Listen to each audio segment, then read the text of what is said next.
One day in September, a very cute and very beautiful woman, and I know you will not agree with me, but it's true. You're beautiful and cute. On that day in September, you added me as a friend request on Facebook. Little did I know that day was going to be one of the best days in my life because I I remember accepting you. I don't know if it was on the day. It probably wasn't, but I don't know. I'm sorry. But accepting you, you seemed genuine. I usually look through friend requests, and most of them are scammers, and some of them are just people I'm not interested in talking to. Um, I didn't really know how to gauge you because I only just seen your profile at the time, and immediately I was struck by your cuteness. You know, like, yeah, it was just amazing to see that cute smile. Um, I'm embarrassed saying it, but I'm not at the same time because you know how I feel about you. And I just love saying it.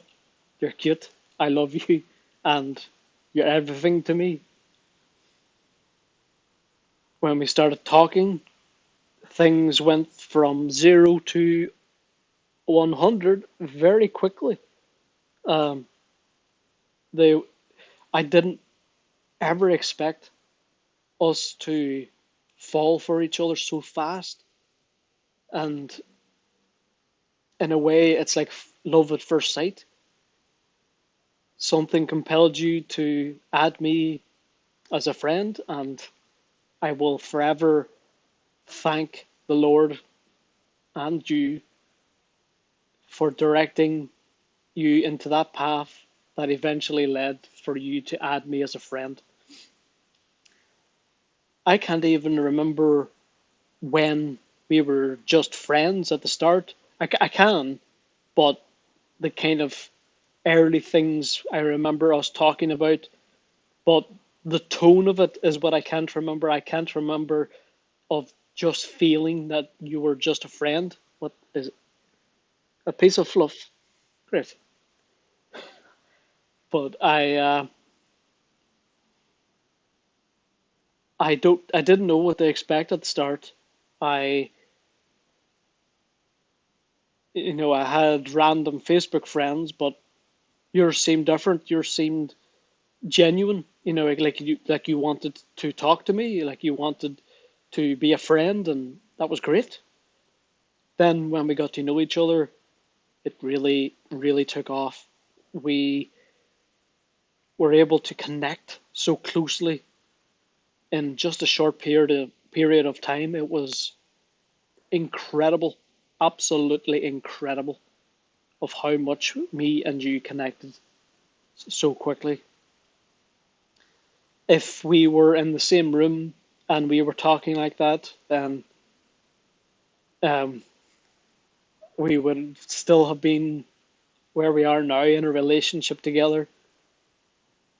Only it's online. Um, I, ah, I'm sighing because I just want to hug you, and I can't right now. But one day, I promise.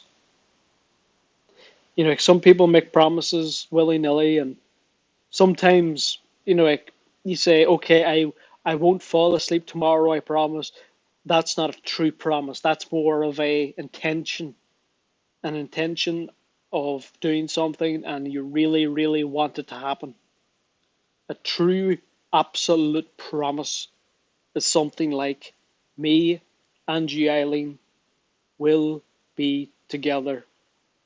I don't know when, and I don't know how, but we will do this. We will do this together, and we will be together, whether it's Northern Ireland or the Philippines or both or somewhere else. I will dedicate my life, and I am dedicating my life so far to doing that, to doing this together, so we can have this life that we so desperately want. And the reason it's desperate is because our love is so strong. We cannot let this moment pass. We cannot just forget about things. Things will be difficult. They will be hard. And this court next week is is the difficulty. I could go to prison.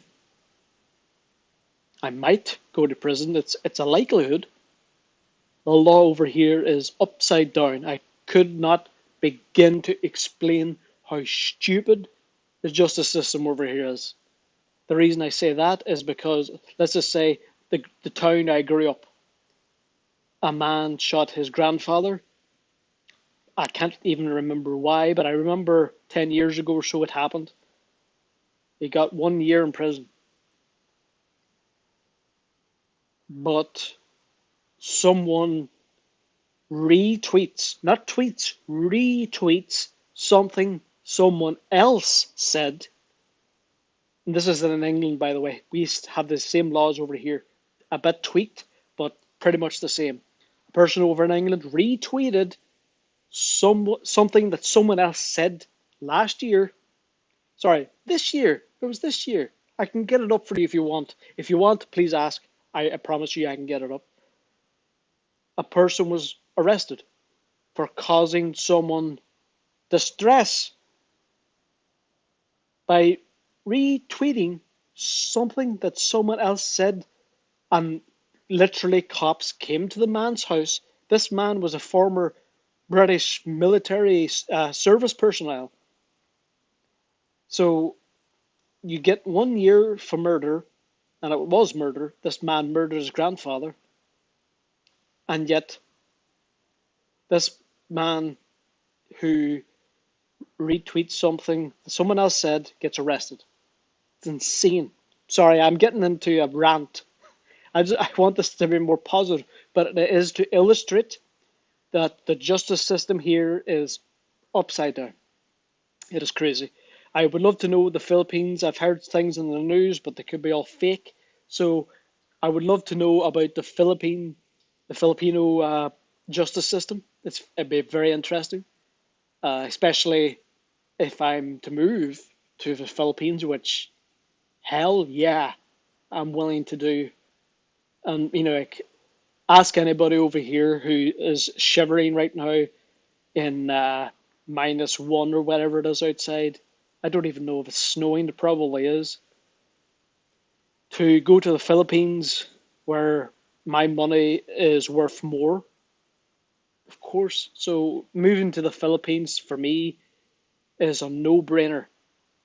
And just in case, sorry if it sounds rude, if that's a term, a no-brainer is a term that is something that is so obvious that it must be done. Like, go to the Philippines to see and live with the love of my life. Absolutely, absolutely. Um, Me and you, babe, we will be together. The justice system here is crooked. Ask my father, ask my parents, ask my family, ask anybody who lives over here. You do something, like very, very small, you get jail. You kill you. Not. It's not about that just one case. It's about many cases. This country was at war at one point. Only 24 years ago it ended. I was still alive. I will tell you about the Oma bomb, which happened, which I fortunately was at the cinema at the time. But if I was down the town, just a mile away, maybe even closer than that, let's just say a mile, I would have been blown to bits.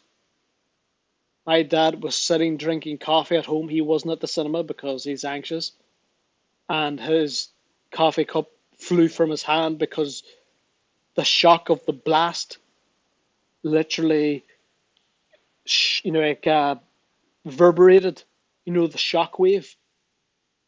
So that's what it's like there, or was. Um, this country is picking up the pieces about that, and I would love to tell you all about. It's called the Troubles. It's like a nickname for the war. It's a civil war over here. Uh, one religion versus another religion. That's what it's about. But aside from that, what the main thing I was telling you is the justice system here is it needs to be improved a lot and it needs to go lots of places, but the place it's at right now is not where it should be, and I fear that it will it will trample me in the next. Sorry, I need to go to the toilet, but I will tell you in short what happened for me to lead to this point. But please, I hope it doesn't upset you when I explain. But it will be a kind of a quick explanation because the going through everything in full will take, to be quite honest, hours. I'm happy to tell you every bit, but I want this to be more positive than negative. But I'll see you in the next clip.